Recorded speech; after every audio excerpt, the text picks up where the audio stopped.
evening. Good to have you with us on the 9 p.m. edition of the Urban Debate. We're going to talk about this growing face-off, which has yet again become a massive thing between the Maharashtra government and the central agencies. And there are multiple aspects which are happening right now. On one aspect, of course, is Anil Deshmukh, Maharashtra's former Home Minister's arrest in the case of Param Bir Singh, Mumbai's former police commissioner, making charges and allegations of extortion and an extortion racket being run by Anil Deshmukh, a case that has actually gone on since April, and only now that the Enforcement Directorate finally managed to question him after he skipped 5 rounds of summons, and now he's been arrested, leading to a massive face-off, political face-off between the Maharashtra government, the Mahagadi government, and the central agencies. But that's not all.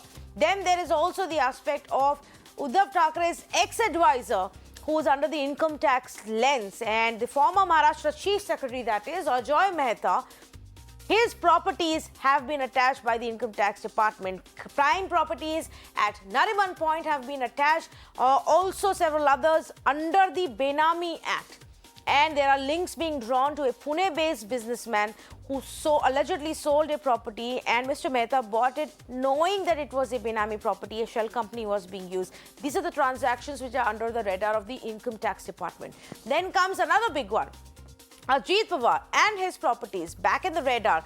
Properties worth 1,000 crore rupees have been attached. 1,000 crore rupees under the Benami Act. There is a sugar factory with a value of about 600 crores. There is a flat in South Delhi for about 20 crores. There is an office family worth about 25 crore. There is a resort, an Ilaya resort in Goa, market value of again 250 crore rupees. Land parcels at 27 different locations in Maharashtra, market value of 500 crore rupees. This is the kind of properties that have been attached. Resorts, land parcels, sugar factories, plush apartments and homes and other assets of Ajit Pawar and family.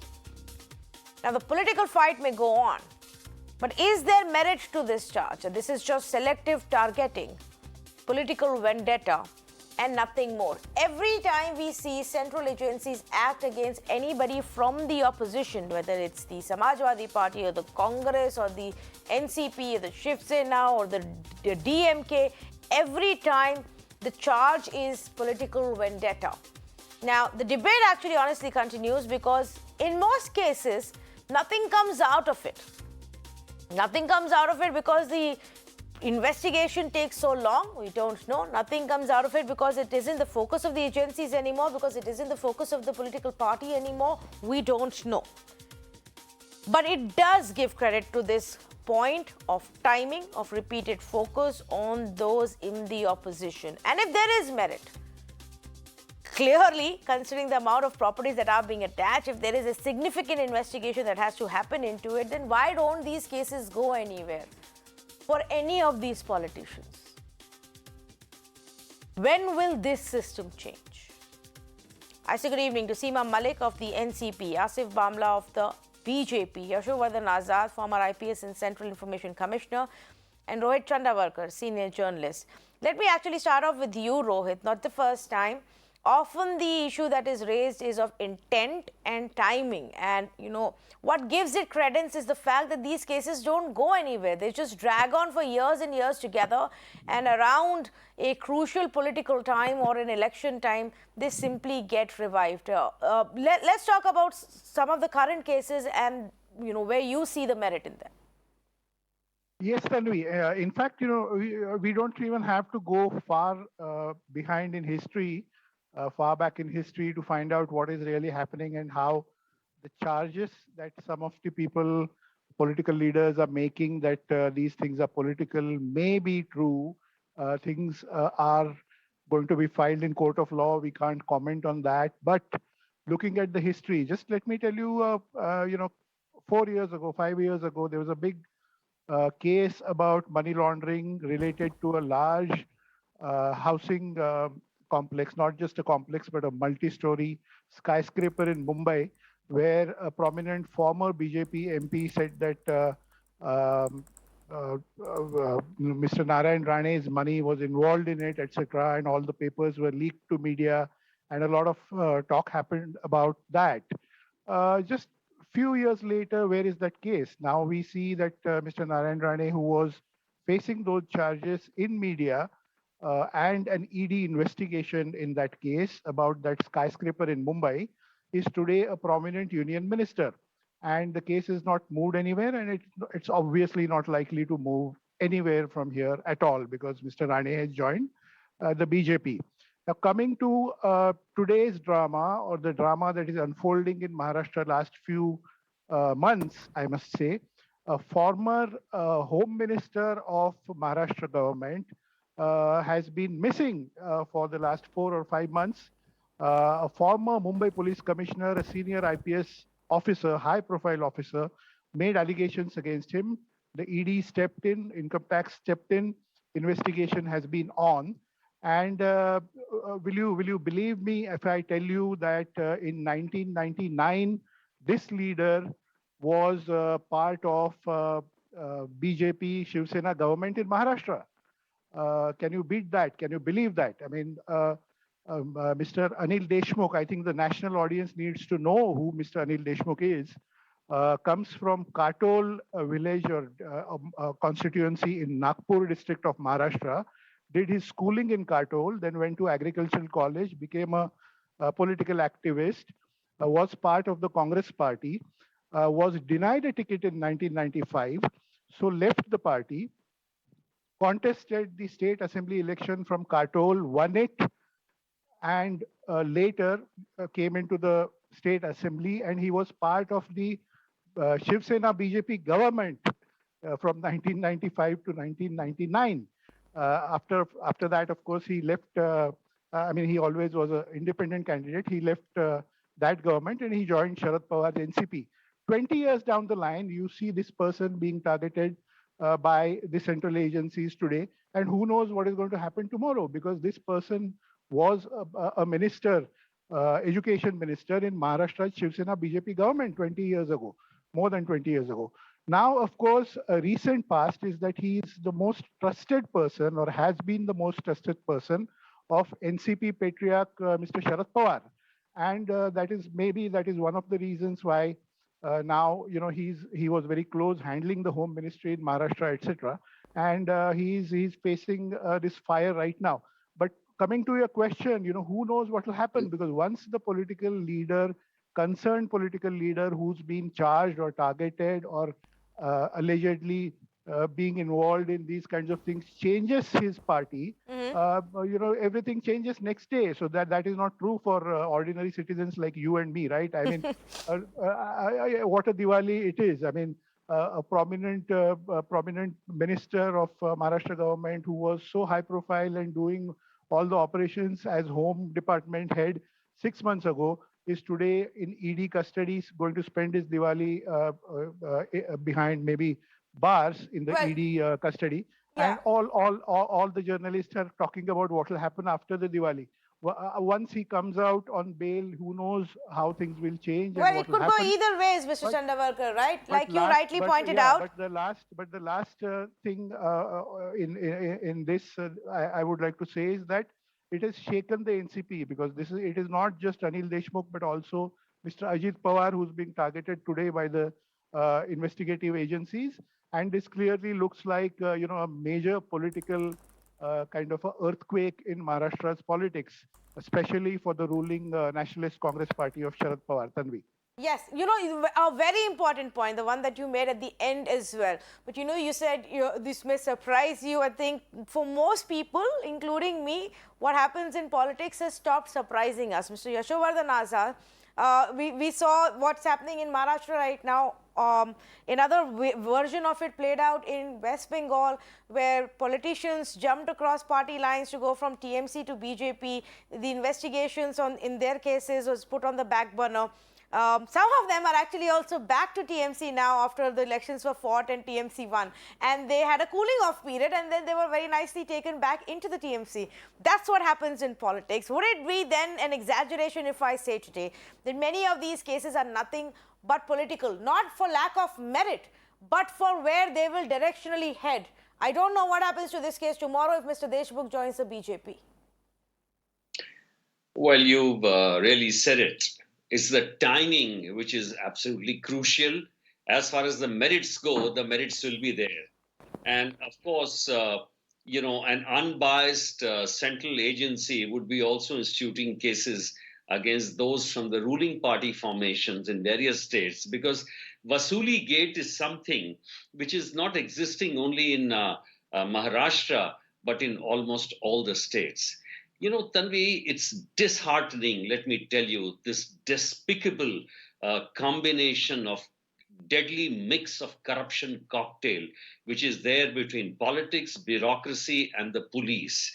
And the hard reality is that today there is such a tremendous scramble and a fight over a few ministries, which include home, which include excise, which include transport, which include PHE, PWD, and irrigation, because these are the areas from where you source your finances. And it's extremely obvious if you go in and analyze every state, look at the way the transport commissioners are made. And if you really probe deeper, you'll understand what the nexus is right from the lowest to the top. In the case of Maharashtra, the Home Minister, prima facie, we should look at it this way, that it's the High Court which said that investigation should be instituted. And again, it was High Court again which refused to cancel the summons of the ED. So once you have established a case, obviously the investigation has to be fair and square. That said, look at the other thing, the Param Bir, the veteran commissioner, as of course rightly said by my friend earlier, he's run away. And he being a solid IPS officer, if he had made those detailed charges, then obviously he has a backup. But the point is, in this particular case, because this fellow is escaping from a commission and he is not coming in front, the charges would certainly be a little diluted because he's not there to substantiate. So I would say in the end that this problem between the center and state will continue, because the central agencies will definitely chase the opposition because the timing helps the center. There are many cases by the CBI which has been put on the slow mode and you don't hear of it. And gradually you can make out how the opposition leaders' stances change also. This is an unfortunate thing, and that's why I have been fighting all the time, as I'll say in the end, that unless you introduce some kind of autonomy for the agencies in the system, this rot will continue. And I think only the courts are the last hope in this regard.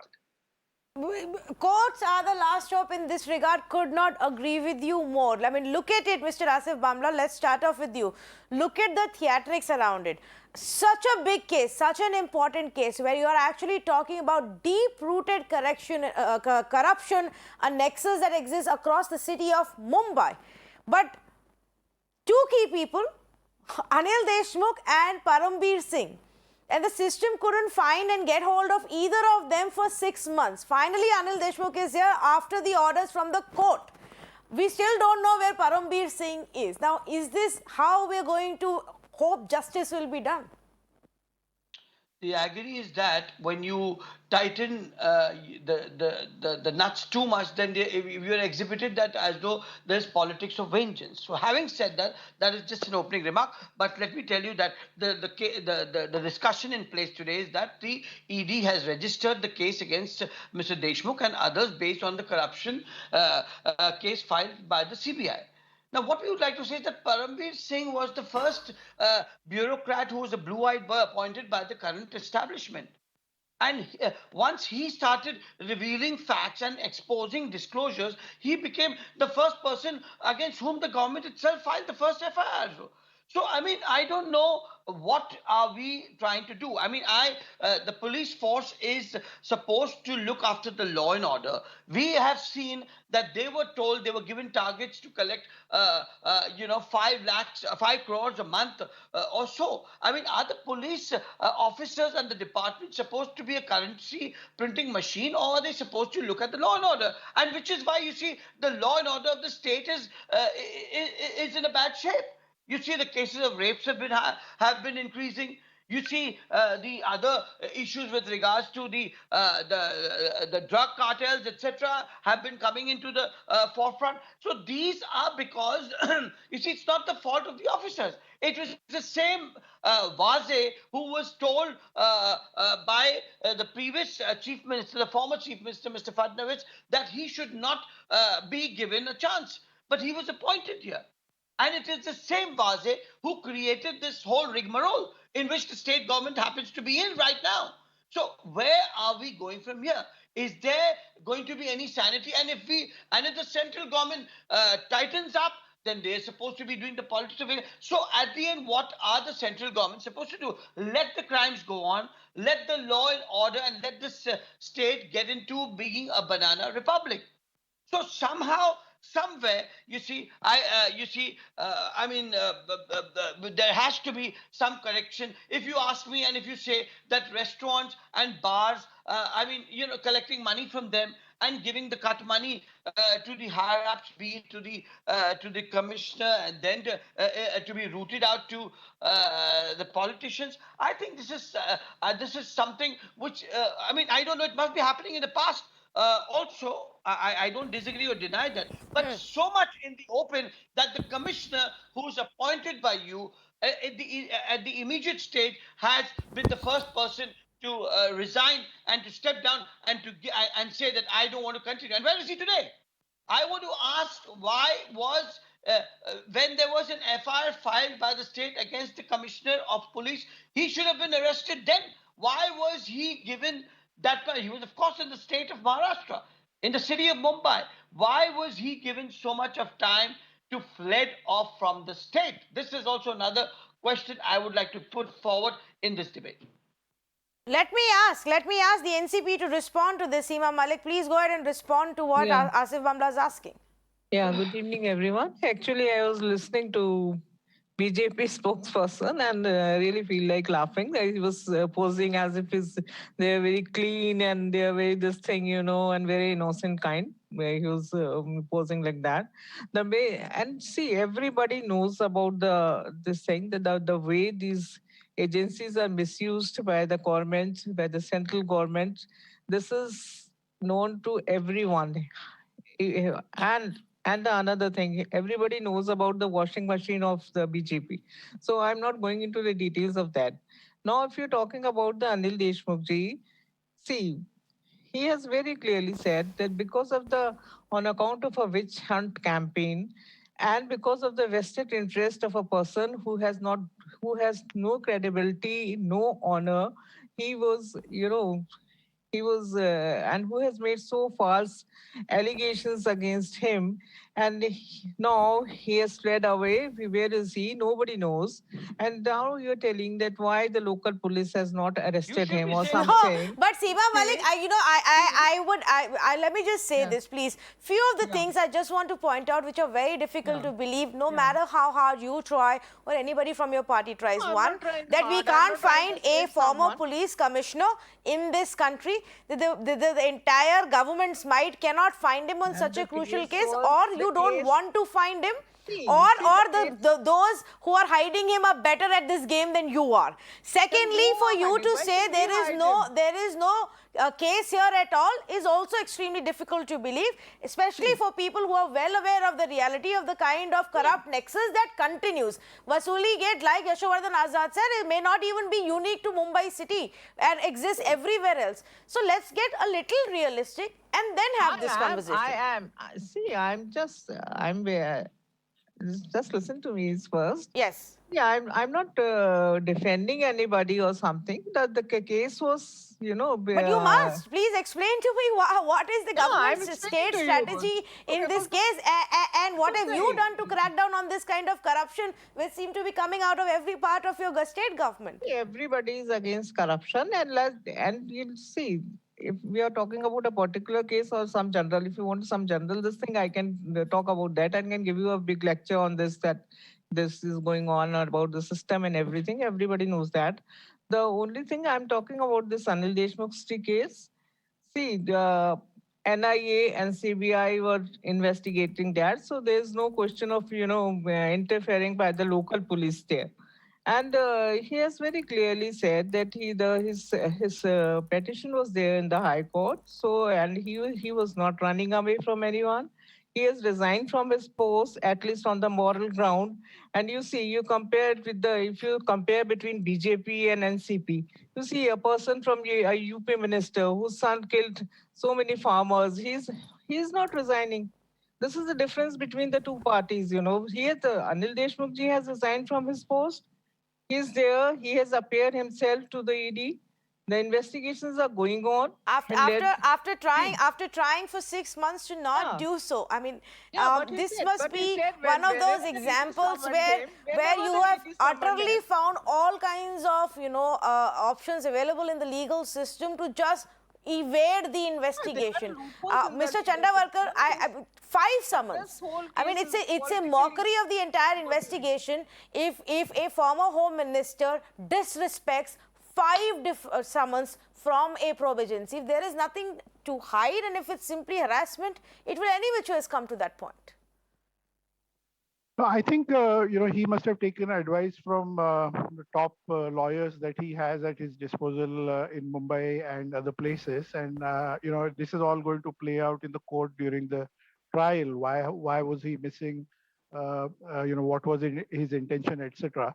So since that matter is sub judice, I don't want to right now comment on that because he might give some explanation. He might say anything. It was a COVID period, lockdown period. There are many things that can be brought up, and that will come when the trial stands in court. Point here is that all this started because these two personalities in Maharashtra, namely former Home Minister Anil Deshmukh and former Mumbai Police Commissioner Param Bir Singh, fell out over the investigation that was happening about the Antilia planting of explosives case. Now, again, I'd like to point out, again, nobody knows where that case stands. Nobody knows what Sachin Waze, a high-profile encounter specialist from Mumbai Police, has told the investigators. The media has been busy with other high-profile things last few days, perhaps. But we need to find out where that case stands. Who planted those explosives? Yes. What happened there? Because that's where the roots are. And at one point, it became political. It became like center versus state because Mr. Paramveer Singh decided that he could get support from the central government, which was in any case looking to get back at NCP in some way because of the things that happened in the last 2 years in the political field.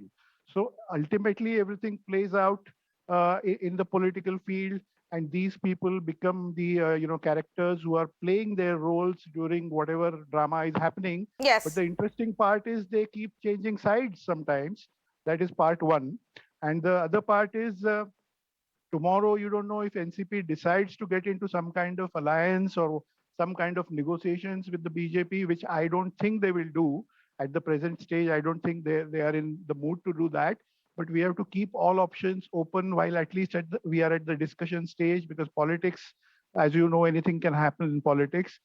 In case that happens, then the whole thing will be settled without any case, any trial or anything, and some exit formula will be found for everybody. So the original point that you talked about was, what happens to these cases later and what?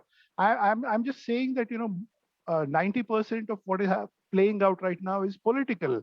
Absolutely. And that's the reason it is so flexible and fluid, that it becomes very difficult to predict what will happen next. You just don't know, because if people change sides, anything can happen. Yes, well, for Mr. Chandavarkar, if we all know, remember it more, more than anybody else, of the, the same Ajit Pawar in an overnight operation took an oath standing next to Mr. Devendra Fadnavis.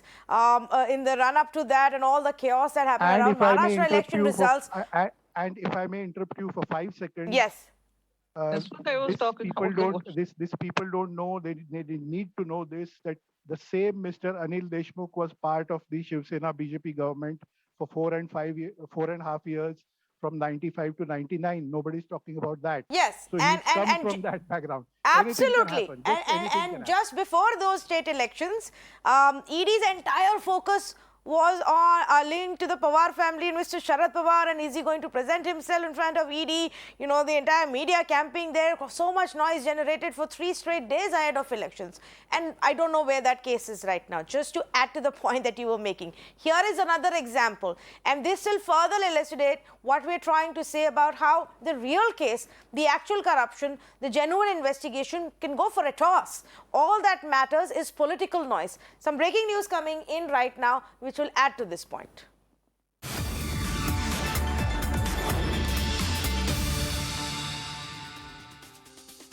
Now, this is an official statement that has come out from the Ajit Pawar's office, where they are saying no property linked to Ajit Pawar has been seized or attached by the Income Tax Department. And the news that is in the media is not correct. In fact, they're saying that they're going to be responding. The legal team of Ajit Pawar office will respond to the Income Tax Department. So what is it that they're responding to? Let's go across to Mayuresh to find out. Mayuresh, if the properties haven't been seized and it is allegedly a plant from the Income Tax Department on the central side, what is the notice for? Absolutely, Tanvi. The clarification has come from Ajit Pawar office. In the clarification, they have clearly said that Income Tax Department has asked for some kind of clarification from Ajit Pawar, and his legal team will provide that clarification. But he has outrightly denied that no property related to me has been seized or attached by Income Tax Department, as the media is showing since morning that there are few properties which have been attached and seized by the Income Tax Department, but nothing sort of that has happened. He has clearly mentioned that some clarification has been asked from IT Department, and his legal team will provide that clarification. Okay, so property is not being seized is their claim. And that there was actually a notice that has come in seeking some information, and they're going to respond to that notice regarding perhaps these properties of Ajit Pawar. Thank you so much, Mayuresh, for bringing this information right now as we debate this topic, because Mr. Azad, and again, it's a claim versus claim, and that proves the point that I was making. A claim versus claim, political claim versus political claim. Who cares about the genuine real case and what happens there?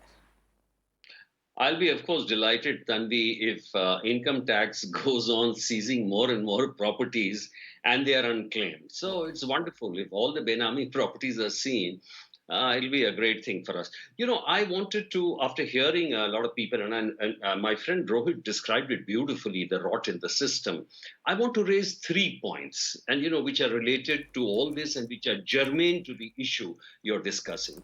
The first point I want to say that small business in India is actually suffering. And why it is suffering? Whether it's bars, whether it's restaurants, whether it's small-side liquor shops, they are suffering because the tremendous imposition of the Inspector Raj. And this Inspector Raj is not only about bureaucracy, it's about loot, it's about extortion, and it's about collection of haftas for the powers that be right up the line, the lowest police to the higher-ups. And if you see Vaze's example in Bombay, this is what is happening in other towns too. Whether you talk about Gurgaon, I have talked to the bar owners, I've talked to the restaurant owners, and they tell me that whenever the excise inspectors land, the police wallahs land without anything, and there is some kind of nexus which goes on, and this is extremely disturbing. We are talking about ease of business in India. Forget about ease of business in India. Let us talk about ease of even living a life properly. That's number one. The second point, which I'm telling you, all these corruption cases get mired in political crisis so badly that you can't even look at it, as you're saying, that which case will keep on continuing, which case will, be shortened immediately, where there'll be arrests, where there'll not be arrests. We have an organization now called the Lokpal. It's about time that we want to see Lokpal's teeth. And these are the places where we would want Lokpal to intervene, because it has the powers to intervene anywhere. So in a place like this, where you have an issue of central agency, state agency, and all kinds of things, I wish Lokpal, gets itself right there. The third thing which I want to say is, it's extremely disturbing, and I'm telling you, as a cop, in my last 38 years, I haven't seen this dirt and filth that an inspector rank officer, a Vaze kind, is appointed immediately as the main man, as crime in chief, and he reports directly to the police commissioner. So what do we have? What is the Home Secretary for? What is this big Home Department for? What is a DGP for? And what is a Chief Secretary for? Are they lords to just look at things like that and intervene only to discipline and send files? It is the whole system which is culpable. And therefore, I do feel that only, just working out these cases won't lead to finishing the rot. There has to be a kind of a systematized cleaning and flushing out of the system. It was like that Vora committee report or something which came in '96. Of course, no one, paid any notice to it. But something like that we need now. Today we have an RTI. Today we have a democratic system where people are talking. We have the social media platforms. If now we cannot do it, then I think it's very unfortunate, and it's going to be too late. Well, too late? I hope so not. At some point, I continue to hope that this scenario actually changes. But what Mr. Asif Bhamla, here is an example where the NCP leader Ajit Pawar is saying the properties haven't even been attached. We're just now pushing out information there to say so. It's just, it's a notice to us. Will the properties be attached or not if there is a wrongdoing? No, but good. If he claims that they don't belong to him, then obviously it comes in the government's exchequer. So we welcome that, firstly. Secondly, I want to also reply to Mr. Malik that she says that you get into a washing machine once you join the BJP, it's fine. So what she wants to say is that there is no loot that happened, there was no extortion that ever happened, and there is no particular case that ever even happened. So, but what I want to say is that if now that he is there, and if he is guilty, because under Section 3 he has been accused for using the police establishment. No, let me continue. Under Section 3, he's been accused for using the police establishment. But if he's guilty, he will face this under the 3-day custody. I'm sure there are many revelations that would come. But if he's found innocent, why will he be kept? He will, of course, be given a clean chit like many other leaders have often been given. So I don't see a narrative. I mean, उस सूरत हाल में तो किसी को arrest ही नहीं करना चाहिए, किसी पर कोई कार्रवाई नहीं होनी चाहिए, जो गलत चल रहा है उसे गलत चलने दिया करें हम. Who is telling that? The same thing applies to Sameer Wankhede also, sir. You opened by saying the cleaning machine, okay? So you are. Everybody knows that. The tallest star of the country also had to go through a grind. When it came to proving facts and figures, we are aware about that. So what I'm trying to say is that there is law, there is order, and one has to go by that. And if he's innocent, of course he will be scot-free. So there's nothing like a washing machine or things like that, or a wrong narrative that should be presented. What is wrong has to be wrong. Wrong narrative. And not a wrong Okay. I am a little short on time, but I will ask Seema Malik. I will allow Seema Malik to quickly respond to this. Yes. So this is everybody knows about their washing machine. Anybody who joins BJP is very clean, and Mr. Asif Bhamla is also from NCP. I think he was from Of course, NCP. He's got to where he has joined I have BJP a regard now. for Mr. Pawar. I don't know.